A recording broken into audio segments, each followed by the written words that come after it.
तो फ्रेंड्स, इस वीडियो में हम लोग फिजिक्स के एक और क्वेश्चन को ट्रिक से सॉल्व करेंगे। क्वेश्चन कौन सा? क्वेश्चन नंबर 28 को ट्रिक से सॉल्व करेंगे। ठीक है, ट्रिक कब लगाना है? ट्रिक तब लगाना है जब एक्चुअल मेथड से क्वेश्चन सॉल्व करना नहीं आता है।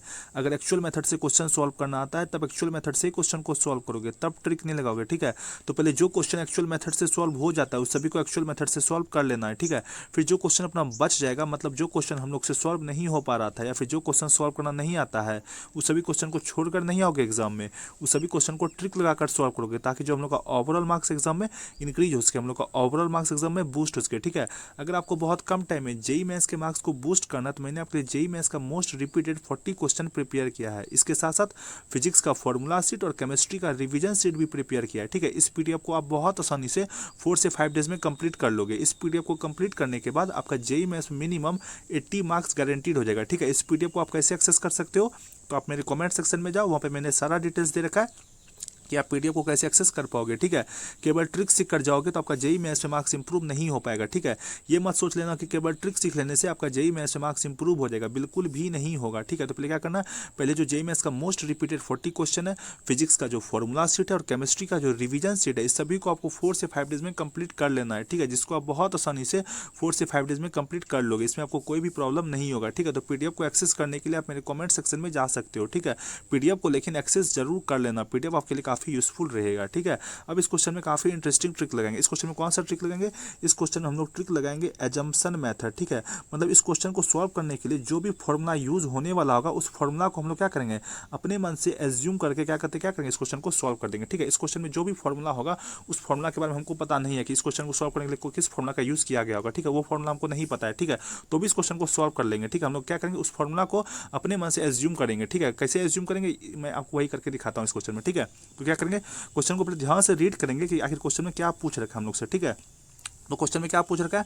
क्वेश्चन में हम लोग से पूछ रखा है कि the moment of inertia of a circular ring of mass m and diameter r about a tangential axis lying in the plane of the ring is. मतलब यहाँ पर ये बोल रखा है क्वेश्चन में कि कोई भी सर्कुलर रिंग है जिसका मास जो है m दे रखा है और उसका जो डायमीटर है वो r दे रखा है। ठीक है, अब उसका मोमेंट ऑफ इनर्शिया बताना है about a tangential axis lying in the plane of the ring. ठीक है, तो हम लोग को मोमेंट ऑफ इनर्शिया नहीं पता है कि क्या होता है। ठीक है, तो भी हम लोग इस क्वेश्चन को सॉल्व कर सकते हैं। ठीक है, बस क्या करेंगे, यहाँ पर हम लोग फॉर्मूला को ड्राइव करने का कोशिश करेंगे। तो देखो क्या, अगर तुम यहाँ पर ध्यान से चारों ऑप्शन को ध्यान से ऑब्जर्व करो तो तुम देखोगे क्या दे रखा है, mass into radius, mass into diameter दे रखा है। ऑप्शन नंबर 2 में भी मास इंटू डायमीटर दे रखा है। ऑप्शन नंबर 3 में भी मास इंटू डायमीटर दे रखा है। ऑप्शन नंबर 4 में भी मास इंटू डायमीटर दे रखा है। मतलब मास और डायमीटर आपस में मल्टीप्लाई होगा। और अगर तुम देखो तो सभी डायमीटर पे स्क्वायर दे रखा है, क्या कहते हैं, आर स्क्वायर सभी ऑप्शन में डायमीटर का स्क्वायर दे रखा है। ठीक है, तो यहाँ पर हम लोग क्या करेंगे, इसी का यूज करके हम लोग इस क्वेश्चन को सॉल्व करेंगे। ठीक है, तो यहाँ पर क्लियरली देख ऑप्शन में दिख रहा है हम लोग को कि मास इंटू डायमीटर है। ठीक है, तो मास अपना m है। ठीक है, और डायमीटर अपना r है, तो इसका रेडियस क्या होगा, अगर डायमीटर अपना r है तो इसका रेडियस r/2 हो जाएगा। तो यहाँ पर इंटू कर देंगे r/2। ठीक है, और यहाँ पर तुम देख रहे हो कि सभी ऑप्शन में r स्क्वायर दे रखा है, मतलब डायमीटर का स्क्वायर भी करना होगा हम लोग को। ठीक है, तो डायमीटर का स्क्वायर कर देंगे, मतलब यहाँ पर r/2 का स्क्वायर कर देंगे। ठीक है, जब तुम इसको सॉल्व करोगे तो क्या आएगा, इसको सॉल्व करने के बाद आएगा क्या चीज़, 1/4 mr²। ठीक है, तो अगर तुम चारों ऑप्शन में देखो तो किसी में भी अपना 1/4 mr² नहीं दे रखा है। ठीक है, तो यहाँ पर अब क्या करेंगे, हम लोग को पता है क्या कहते हैं कि कोई भी जो फॉर्मूला होता है ना वो 2 इंटू समथिंग होता है, या फिर 1/2 इंटू समथिंग होता है, या फिर क्या कहते हैं 3/2 इंटू समथिंग होता है, या फिर 2/3 इंटू समथिंग होता है। कोई भी फॉर्मूला तो इसी तरह से होता है, या फिर क्या कहते हैं 1/4 इंटू समथिंग होता है। तुमने जितना भी फॉर्मूला लर्न किया होगा वो 2 इंटू समथिंग होगा, या फिर 1/2 इंटू समथिंग होगा, या फिर 3/2 इंटू समथिंग होता है, या फिर 2/3 इंटू समथिंग होता है, या फिर 1/4 इंटू समथिंग होता है। ये हम लोग को पता है। ठीक है, ये कॉमन सेंस वाली बात है। ठीक है, तो बस क्या करेंगे, तो यहाँ जो हम लोग का क्या कहते हैं 1/4 mr² आ रहा है। ठीक है, तो इसको क्या करेंगे, 2 से मल्टीप्लाई करके देखेंगे, या फिर 1/2 से मल्टीप्लाई करके देखेंगे, या फिर 3/2 से मल्टीप्लाई करके देखेंगे, या फिर 2/3 से मल्टीप्लाई करके देखेंगे, या फिर 1/4 या फिर 4 से मल्टीप्लाई करके देखेंगे, और ऑप्शन से मैच करके देखेंगे किस ऑप्शन से मैच हो रहा है हम लोग को। ठीक है, तो अगर तुम यहाँ पर ध्यान से ऑप्शन नंबर 4 को देखो तो ऑप्शन नंबर 4 में क्या देखा है, 2mr² देखा है। ये 2mr² मतलब ये वाला जो टर्म है ये 2mr² कब बनेगा, जब इसको तुम 8 से मल्टीप्लाई करोगे, मतलब 8 इंटू 1/4 करोगे, तभी तो ये 2mr² अपना बनने वाला है। ठीक है, लेकिन तुमको पता है कि कोई भी फॉर्मूला जो होता है वो 8 से मल्टीप्लाई नहीं होता है। कोई भी फॉर्मूला 2 से मल्टीप्लाई होता है, या फिर 2/3 से, या फिर 3/2 से, या फिर 1/4 से, या फिर 4 से, इसी सबसे मल्टीप्लाई होता है। अक्सर मैक्सिमम टाइम इसी से मल्टीप्लाई होता है। ठीक है, लेकिन अपना 2mr² तब बनेगा जब तुम इसको 8 से मल्टीप्लाई करोगे, जो कि होने का चांसेस बहुत बहुत कम है। तो क्या करेंगे हम लोग को एक फील आ रहा है कि ऑप्शन क्या कहते हैं 4 होने का चांसेस बहुत कम है। तो यहाँ क्या करेंगे ऑप्शन नंबर 4 को एलिमिनेट कर देंगे यहाँ पर, ठीक है।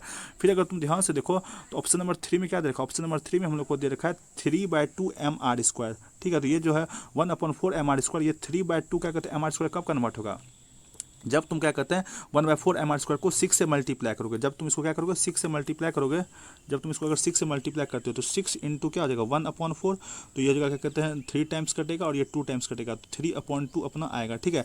तो क्या कहते हैं तुमको पता है कि 1/4 mr², 3/2 mr² तब बनेगा जब तुम इसको 6 से मल्टीप्लाई करोगे। लेकिन मैंने आपको बताया कि कोई भी फॉर्मूला मैक्सिमम टाइम अपना 6 से मल्टीप्लाई नहीं होता है, मैक्सिमम टाइम 2 से या फिर 1/2 से या फिर 3/2 से या फिर 2/3 से मल्टीप्लाई होता है। तो हम लोग एक फील आ रहा है कि ऑप्शन नंबर 3 भी होने का चांसेस कम है। तो क्या करेंगे ऑप्शन नंबर 3 को भी एलिमिनेट कर देंगे, ठीक है।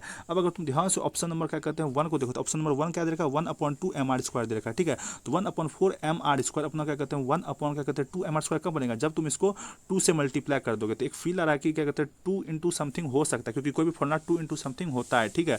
तो क्या करेंगे ऑप्शन नंबर 1 को एलिमिनेट नहीं कर सकते, ऑप्शन नंबर 1 हो सकता है, ठीक है।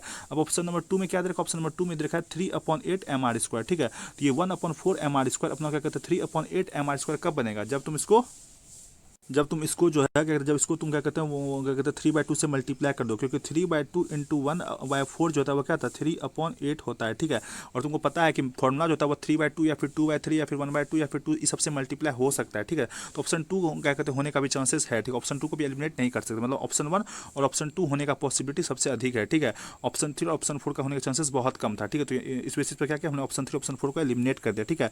अब ऑप्शन 1 ऑप्शन 2 में से तुम किसी एक ऑप्शन में से गेस करोगे। अगर तुम यहाँ पर आंसर चेक करो तो आंसर क्या दे रखा है हम लोग को, आंसर अपना ऑप्शन नंबर 2 ही दे रखा है, ठीक है। तो यहाँ पर अगर देखो तुम चारों ऑप्शन में ब्लाइंड गेस करते तो बहुत कम चांसेस होता आपका आंसर करेक्ट होने का, पर यहाँ पे हमने क्या किया पहले 2 ऑप्शन को एलिमिनेट किया। अब यहाँ पर तुम गेस कर रहे हो तो यहाँ पे करेक्ट होने की जो प्रोबेबिलिटी है वो इंक्रीज हो गया, इसको बोलते हैं इंटेलिजेंट गेसिंग, ठीक है। तो यहाँ पर इस क्वेश्चन को सॉल्व करने के लिए जो भी फॉर्मूला होगा वो फॉर्मूला हम लोग को नहीं पता था, पर हमने क्या किया यहाँ पर हम लोग अपने मन से इस फॉर्मूला को कोई भी फॉर्मूला को एज्यूम कर लिया और इस क्वेश्चन को सॉल्व कर दिया, ठीक है। फील लेके क्वेश्चन को सॉल्व कर दिया कि आखिर कौन सा फॉर्मूला इस क्वेश्चन में यूज हो रहा होगा, उसी को हमने यहाँ पर एज्यूम कर लिया, ठीक है। और यहाँ पे हमने ऑप्शन 3 ऑप्शन 4 को उस बेसिस पर एलिमिनेट किया और ऑप्शन 1 ऑप्शन 2 में से एक ऑप्शन को गेस कर दिया। तो इस तरीके से पेपर को अटेम्प्ट करना है, ठीक है।